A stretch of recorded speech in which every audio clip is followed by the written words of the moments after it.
¿Sabía usted que hay una guerra en marcha donde no hay balas ni bombas, sino más bien una guerra de puertos, rieles y barcos gigantes? Una partida de ajedrez geopolítico que se libra en el corazón de Sudamérica. Y el Perú está volviendo al tablero con una jugada maestra: el megapuerto de Chancay. Hoy se lanza una poderosa advertencia: lo que no se pudo ganar con pólvora en el siglo XIX, se podría ganar hoy con trenes, comercio y estrategia en el siglo XXI. Quédese aquí porque hoy se lo explicamos en 3 capítulos. Capítulo 1. Un pasado de traición, un futuro de redención. La historia arranca con una herida abierta: la Guerra del Pacífico, donde Perú y Bolivia fueron derrotados por Chile, perdiendo no solo territorio, sino también su salida directa al Pacífico. Es importante recordar cómo Lima fue saqueada, la Biblioteca Nacional arrasada y el Perú quedó reducido a un país devastado. Pero hoy, más de 140 años después, las reglas del juego han cambiado. Capítulo 2. Chancay, el jaque mate comercial que podría cambiarlo todo. Chile sabe muy bien que el megapuerto peruano de Chancay se convertirá inevitablemente en el gran centro logístico del Pacífico Sur. La razón: porque mientras Chile invierte en trenes y autopistas que solo llevan a sus propios puertos, como San Antonio o Valparaíso, toda esa mercancía del cono sur terminará saliendo, le guste a quien le guste, por el nuevo y gigantesco puerto chino-peruano. Capítulo 3. ¿Y Bolivia? Aquí el gran ausente del tren del futuro. No podemos olvidar a Bolivia, este país enredado en sus propias frustraciones políticas. Este destino estaría escrito desde el momento mismo en que su constitución fue decidida por el hombre que más odió al Perú para muchos: Simón Bolívar. Pues Bolivia, con una economía frágil, sin salida al mar y atrapada en discursos socialistas, parecería estar más lejos de integrarse a este tren bioceánico que podría convertirla en un puente continental. Mientras tanto, el Perú avanza a paso firme junto a Brasil y China, construyendo una infraestructura digna de una nueva generación. En conclusión, ¿el Perú podrá competir de tú a tú con los gigantes del comercio asiático? ¿Podrá salir de la trampa del subdesarrollo logístico? ¿O volverá a dejar pasar la oportunidad como tantas veces? Esperamos que no sea así.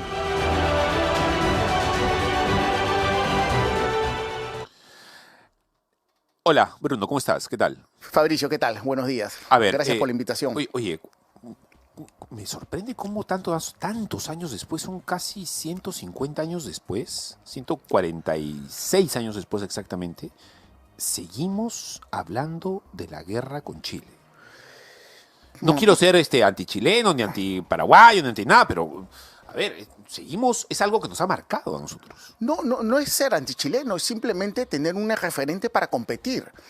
Eso es algo que hizo muy bien Alan García, fíjate, uno de los últimos políticos que tenían una visión distinta, no la cortoplacista, sino que miraba siempre el bosque. Él decía que nuestra competencia era Chile y teníamos que superar a Chile. Y es bueno que un país tenga esos retos. Es bueno también que venga la inversión chilena, claro está, pero es bueno también que nosotros queramos igualarlos y superarlos, como ya ha pasado, por ejemplo, en la agroindustria. Ahora, en este escenario nuevo geopolítico que se está dando, y hay que decirle a la gente que lo entienda así, o sea, estamos siendo testigos, o sea, estamos siendo partícipes de una nueva partida de ajedrez. Y en esa nueva partida de ajedrez, donde las grandes potencias están moviendo pieza, el Perú es uno de los actores principales, por el puerto de Chancay, por su ubicación, por la riqueza que tiene el Perú. Entonces, en esta guerra comercial que ha entrado en tregua, hay que hacer la salvedad que ya entró en tregua, que de 145% Estados Unidos ha bajado los aranceles a China a 30 y China de 120 y tantos se lo ha bajado a 10. Sí. Entonces, estamos en tregua y van a seguir negociando estos 90 días. Se ha perdido Panamá para los intereses chinos, los ha perdido porque Panamá ha inclinado su cabeza a Estados Unidos, pero los chinos muy rápidamente han mandado una delegación de altísimo nivel a Brasil, han comprobado las vías férreas que tiene Brasil y evidentemente van a hacer un enlace entre Santos y Chancay. Y de ahí dar el gran salto. Agárrate, Catalina. Y de ahí dar el gran salto no a China. Santos está en el Atlántico, en la punta del Atlántico brasileño. Vas a unir dos océanos, Atlántico con un tren que vaya desde Santos hasta Chancay y de ahí no a China, al sudeste asiático, al futuro, a lo que va a definir el futuro del comercio mundial. El Perú está en ese juego. Ahora, ¿qué significa esto? ¿Por qué es una revancha silenciosa del Perú? Para ti que te gusta la historia, para mí que también me interesa la historia, después es como una dulce venganza, ¿no? ¿Por qué? Porque fuimos no hablemos solamente de la guerra y de la sangre, mancillados, evidentemente. Porque sino sí. de lo que económicamente vino después. Claro, vino una desgracia, vivieron momentos... descubrimos lo más bajo y lo peor que puede tener una familia. Todos tenemos esqueletos, como dicen, en el placar o en el closet, ¿no? Y el Perú fue traicionado primero por los propios peruanos, después por los bolivianos, después por los chilenos que llegaron hasta Lima, humillaron a nuestras mujeres, se llevaron nuestras riquezas. Debería pasar y ese día tal vez debe estar, pero es sublime saber que... 9.000 peruanas fueron violadas en la primera semana. Exacto. De la llegada de los chilenos a Lima. Exacto. 9.000 limeñas. Exacto. Ahora, es sublime. En pocos días, ¿eh? Es sublime saber que el reino del Perú, porque a mí me gusta hablar del reino del Perú porque nunca fuimos colonia, y eso que quede bien claro, y por favor, sí, claro, que se aclaren los libros de historia. Es un término incorrecto decir colonia. El reino del Perú colonia es la que hubo en está Norteamérica. volviendo por el tema del comercio y está poniendo a esa capitanía general en su sitio. Seguirán funcionando sus puertos. Seguirán funcionando sus puertos. Es verdad, eran una capitanía general, no llegaban a virreinato. Seguirán funcionando sus puertos, claro que funcionen muy bien sus puertos, pero que sean alimentadores de Chancay. Ya se ha creado el Shanghai Express. O sea, los barcos de Chile van a llegar un barco mediano, va a cargar su carga, va a venir a Chancay y en Chancay van a estar los superbarcos de 20.000 o 25.000 containers que van a cruzar el Pacífico. Todo lo que hagan después, todo lo que haga Boric, está haciendo una especie de canales y carreteras y trenes que se llama Capricornio de Paraguay. No importa lo que haga, todo va a venir. No puedes mover Chile más al sur. Pues. Exacto. No lo puedes sacar así y ponerlo más al sur. Ahí tú ves cómo es la política, ¿no? Cómo el político engaña a su gente y les intenta decir, no, vamos a seguir siendo los primeros. No hay forma. La única forma de que salga un puerto que compita con Chancay o con el Callao es que se haga un puerto externo de San Antonio. O sea, un puerto que esté, ponte en la isla San Lorenzo, para que más o menos es un puerto externo, por el calado. Esa es la ventaja que tenemos en el Perú. Esa es la gran ventaja. Ahora, lamentablemente, la mala noticia para Bolivia es que esta columna vertebral de acero, de trenes, no va a pasar por Bolivia, ¿no? Va a bordear Bolivia por la inestabilidad que esto representa para Bolivia y eso da pie a hablar de lo que está pasando en Bolivia, que está en caída libre, ¿no? Y que podemos ser testigos. Tenemos un mapa que podría ilustrar eventualmente cómo el tren bioceánico podría atravesar el Perú. ¿Me permiten verlo, por favor? En tanto lo arreglan o lo ponen, ahí está. Ese es el mapa. Exacto. Es Sao Paulo, Santos, que está en el borde del Atlántico brasileño. Descríbelo, Bruno, porfa. Mira, Santos, básicamente vamos a los extremos. Santos, todo el sur de Brasil es riquísimo. Tienes Acre, en fin, tienes todas estas zonas de Brasil y bordea Bolivia, si tú lo ves, bordea. La línea verde. La línea verde. Es una inversión de $3.500 millones y entraría por Pucallpa.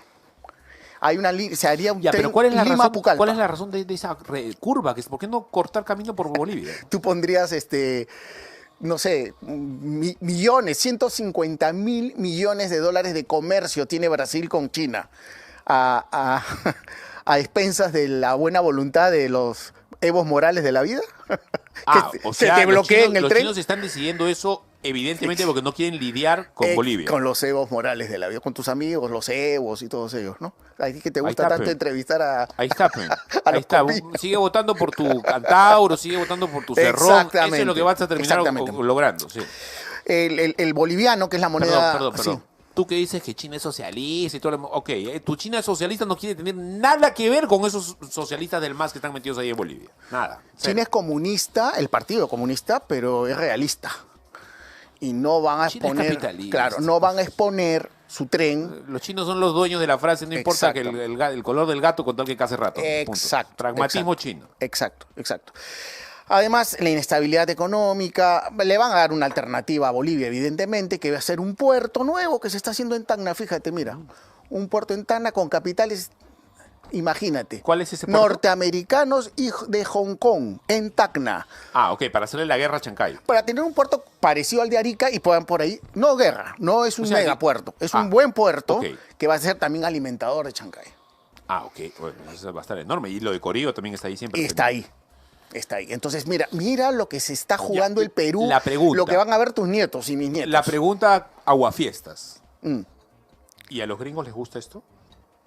Ojo, ojo, les gusta porque sí, nosotros con China todo muy bien, pero al final tributarios en el sentido de adherentes, incluso hemos sobrevivido bajo el paraguas de Estados Unidos. Sí, claro, pero nuestro principal socio comercial ahora es China y es el principal socio comercial de casi toda Latinoamérica Ok, y de África. Ok, la pregunta es, ¿hasta que deje de serlo? Porque finalmente si algún momento alguien nos va a defender en alguna cuestión geopolítica internacional es Estados Unidos, Mira, ¿no? yo creo que lo más que podría hacer los Estados Unidos es prohibir que carga de esos puertos salga hacia los Estados Unidos para evitar justamente que se malutilice el Tratado de Libre Comercio que tiene el Perú con los Estados Unidos. Ok. O sea, ¿qué te quiere decir? Que vengan, ensamblen un carro chino acá y que se lo manden a Estados Unidos aprovechando el Tratado de Libre Comercio. Y en vez de pagar X de aranceles, Sí. pague menos Una de ese trampita. X. Eso Una es trampilla. eso es una trampilla. Eso sí lo puede impedir. Lo que no puede impedir es que nosotros comerciemos con el sudeste asiático, porque no es su territorio. Y porque sería negar lo ¿Entiendes? elemental del Entonces, capitalismo que ellos defienden. 1 más 1 es 2. Si tú no quieres que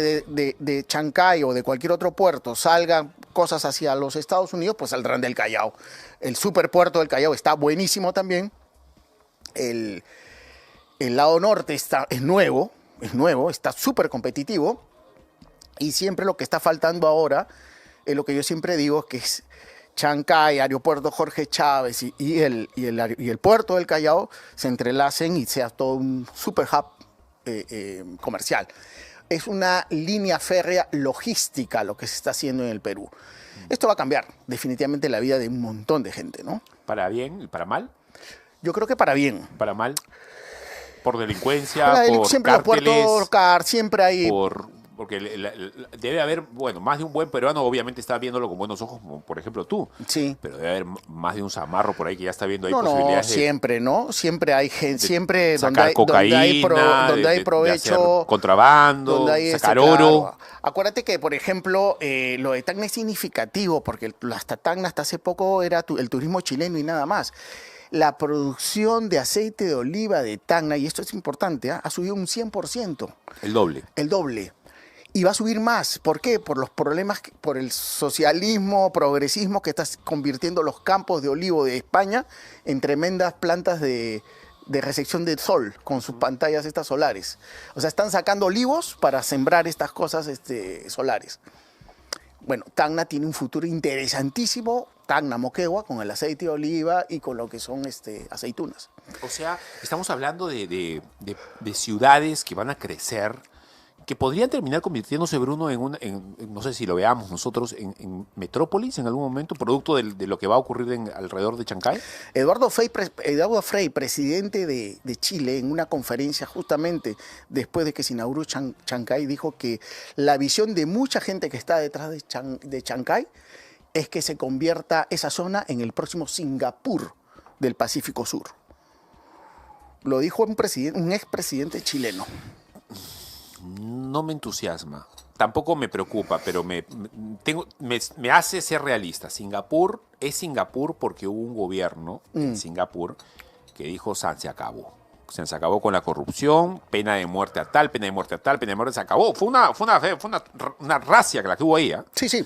No te digo la forma, sino el final. O sea, claro, para que llegara Singapur a ser lo que es, se tuvieron que tomar decisiones drásticas. Claro, pero al lado de la derecha, para la derecha. Pero Fabricio, yo te digo, mira, el Perú, si concretara duplicar, que lo puede hacer en 3 años o 4, su producción de cobre de 2.7 a 4 o a 4.2, que lo podría hacer, dicho sea paso, hemos perdido el segundo lugar con el Congo, bajaría la pobreza a menos de 10%, solamente con el cobre. Bruno, te voy a decir una cosa, no sé si te va a gustar lo que te voy a decir.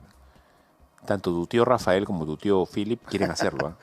Quieren acabar con esos mineros que saltan y reclaman y para activar Tía María, activar todo lo que hay que activar para que eso se haga. O sea, podríamos, si tenemos, pues por eso la elección del 2026 es fundamental. No nos podemos dar el lujo de tener un Castillo o una Dina nuevamente. O sea, el Perú tiene una macroeconomía súper sólida, más de 20 tratados de libre comercio, un sol, que es el dólar de Sudamérica en este momento. El cholar, como le dicen. Así es. Un un sol, 5 bolivianos. Y Bolivia está en caída libre. Va a llegar más bajo Un todavía. peruano, 5 bolivianos. Sí. No le molestes a los hermanos de Bolivia, Bueno, son pero buenos. es la verdad. Hay muchos haters. Se fueron en corriendo, redes. yo lo sé, se fueron corriendo en la guerra, pero a mí me caen bien los bolivianos. El pariente pobre traidor, ¿no? No, sí, pues se fueron corriendo, Siempre hay pero en bueno, todo- en yo toda los perdono, familia. ya los perdoné. En toda familia En hay. mi juventud, en mi primera juventud, sí, yo era así, antichileno y antiboliviano. No, ahora ya he madurado, ya los he perdonado. Y bueno, y si te digo, y no te cuento qué pasaría si concretamos el tema de duplicar el área verde para sembrío de agroindustria, que lo podemos hacer, el agua la tenemos ahí. Y eso se puede hacer en 5, 8 años. Y cambia el Perú. Bajar de 27 puntos de pobreza extrema, de pobreza a 9, a 8, y lo tenemos a la mano. ¿Y sabes qué? Y tenemos, por ejemplo, ese batolito de oro que hay ahí abajo de Patás y de todo, es enorme. Sí. Eso es regiones. No es un pequeño pobladito que tiene abajo una piedra grande. ¿No? Ese es un batolito que tiene una extensión. Y como ese, no se han descubierto varios. ¿Ah? En Ayacucho hay una posibilidad de que haya otro, etcétera. Y ni qué se diga de las tierras raras, ¿no? O sea, estamos- Que es el mineral, esos 17 minerales que componen las tierras raras, son lo que va a definir el resto del siglo, los próximos 75 años. ¿Qué tanto tenemos de tierras raras en el Perú? Una buena cantidad. ¿Qué es una buena cantidad? Estamos hablando de reservas probadas en Puno, reservas probadas en Tacna. El interés es justamente eso. ¿Para cuántos años? Tenemos para... El problema es que lo único que las procesa bien son los chinos. Mira, los de Estados Los Unidos gringos también, creo los que- gringos, pero los gringos mandan a procesar a China. Bueno, Es increíble, de verdad. Y por eso... creo que con Trump eso va a empezar a cambiar un poco. ¿Por La qué idea crees es lo de esa. Groenlandia? ¿Por qué crees lo de Groenlandia? ¿Por qué Obviamente. crees? Es por las tierras raras, por el tema del circuito comercial. Lo hemos dicho más de una vez. Lo que va a definir la próxima potencia mundial es la tecnología y el comercio. Los próximos 75 años eso lo va a definir. Y nosotros, afortunadamente, no somos actores principales, pero somos los principales secundarios. Estamos ahí. Estamos en la foto, como se dice. Tenemos la puerta de entrada de Sudamérica. Tenemos la ¿Qué? O puerta sea de que salida. es verdad eso de Perú es clave? Totalmente. Porque se ha hecho famosa esa Fue una frasecita, bro- pues, ¿no? Empezaron a hacernos hater con el tema y al final es verdad. Perú es clave. ¿Por qué? Ubicación geográfica, riquezas naturales, historia, es fundamental la historia del Perú. Perú tiene 5.000 años de historia. 5.000. Yo estoy, mira... Y a mí que me vengan a burlarse con danzas y con cosas. No, no, 5.000 años de historia. Bruno, yo tengo, o sea, en mi vida así personal, privada, que algunas personas la conocen, yo tengo pues mis fijaciones. O sea, mi familia, estoy con mis hijas permanentemente, con mi esposa, mi señor, por supuesto, soy cristiano, participo en una iglesia, pero en mi mente también siempre está corriendo cosas como Caral, cosas como la inteligencia artificial, que estoy sorprendido con las cosas que se pueden lograr. Lo de Caral es sorprendente. Sorprendente. Es sorprendente, Sorprendente. el avance que había ahí hace 4.500, 5.000 años. Sorprendente Una realmente. cultura, porque no es solamente la ciudad de Caral, es toda una zona, Bandurria, ¿cómo se llama? Donde han encontrado ahora la princesa esta, Áspero, etcétera. Es una cultura enormemente avanzada que creció y llegó a su límite, a lo máximo, no usando armas. No era una cultura bélica, era una cultura de comercio. De dame tanto, te doy tanto. Ahora, hay que tener cuidado en algo, ¿no? Nosotros tenemos enemigos internos. Acuérdate que cuando iba a salir el puerto de Chancay hubo medidas cautelares que intentaban evitar que se inaugurara el puerto. Bueno, yo no me sorprendería si mañana más tarde los curas estos rojos de Arana, por ejemplo... Pensé que me ibas a decir Castillo, Matasoglio, que está ahí en No, Paso también. Bilbao. No, el tren no, porque el tren va a dañar la Amazonía, por ejemplo. Ya veo los juicios que se vienen porque no van a querer. No me digas eso de sujetos. No, Sí, no, en Madre de hay Dios que estar están preparado. no te estoy diciendo a ti, por supuesto, lo estoy diciendo a él. O sea, en Madre de Dios están que destruyen la selva, la convierten en un pozo sanguinolento con cianuro y Pero todo lo demás. acuérdate de algo. Y no dices nada Acuérdate lo que decían tus grandes amigos, AMLO, Petro, Ay, ay, ay. Fidel Castro. Ah. Hay que darles de comer a los pobres, pero hasta ahí nomás. Sí. No deben dejar de ser pobres, porque ese es nuestro electorado. Si cambian, si pasan a clase media, se olvidan de que han sido pobres y van a votar a la derecha. ¿Y qué va a pasar si esto funciona? Si duplicamos nuestra producción de cobre, si hacemos Es el tren fundamental el próximo bioceánico, presidente. es fundamental. Es alguien que se tiene que ganar al sur con Tenemos- obra, con sacando de la pobreza a la gente. O sea, es fundamental. No podemos equivocarnos. No podemos equivocar. Es crucial la reingeniería que se tiene que hacer en el Estado. El próximo gobernante tiene que tener la capacidad para reducir el aparato del Estado, para no fusionar, para reducir ministerios. A ver, 19 ministerios es una exageración total. Exacto. Saltando al tema, antes de continuar, porque va a venir el pastor Julio Rosas, ex congresista de la República. Tuvimos bien poquito tiempo para hablar la última vez, así que lo hemos citado ahora por la deferencia de darle un poco más de tiempo a él. Quiero empalmar con él hablando de este tema contigo. A ver. El tema de Gaza. Ah, El señor Prevost habló hace poquito llamando a la paz en Gaza. Israel se ha mencionado que sí quieren llegar a la paz en Gaza bajo ciertas razones elementales que tienen que ocurrir. Y en medio de una guerra, sí, bueno, han destruido Gaza y todo lo demás. Israel tiene razones elementales, razonables para hacer lo que hizo. Bueno, mataron a su gente de la manera despiadada como lo hicieron, y entraron, acabaron con familia, etcétera. Pero también hay un tema. Dentro de Gaza han muerto y han sido destruidas enormes, antiguas iglesias cristianas, muy antiguas en Gaza. Y muchos cristianos han perdido la vida y lo han perdido todo también en medio de dos fuegos, en donde básicamente ellos no tenían vela en ese entierro, pero recibieron los ataques. ¿Cómo ves el tema de Gaza tan sensible? Tú que como yo entienden que Israel ha sido un factor positivo al final, sacando sumas y restas, ha sido un tapón, un muro de contención contra la influencia musulmana en Medio Oriente. lo veo complicado. Veo que la situación se está poniendo crítica desde el punto de vista de que Israel tiene un juego propio y Estados Unidos también tiene un juego propio. La última visita que ha hecho Donald Trump a las monarquías, salvo que esté negociando en nombre de Israel para que las monarquías... Acuérdate que existen los llamados pactos de Abraham. Sí, ha estado en Qatar, en Kuwait, ha estado en Arabia. Tú sabes que a él no le interesa pues venir al Perú, ¿no? Ha ido sin Va donde está su el esposa, ha dinero. estado solo, ha hablado de tú a tú con Le los han regalado, reyes. los de Qatar le van a regalar un avión de $400 millones a tu tío Donald Trump. Un regalito nada más. Sí, claro. Un presente. Lo veo bastante complicado. Ahora, Netanyahu ha dado una declaración el día de ayer que me pareció bastante interesante, que él está a favor de la paz, Sí. pero pone 5 condiciones, y todas lógicas. Primero, que desaparezca Hamas, que salga esa dirigencia cobarde de Hamas que se esconde Asesina detrás de además. niños y de mujeres. Sí, claro. ¿No? Cuando tú visualices a un terrorista de Hamas, siempre por delante va a haber un niño y una mujer, porque son tan cobardes que no son capaces de ellos de dar la cara. Siempre se esconden en escuelas, se esconden en hospitales, en fin. Eso es Hamas. Con el terrorismo no se puede tener un ápice de cordura con ellos, porque son así, son malvados.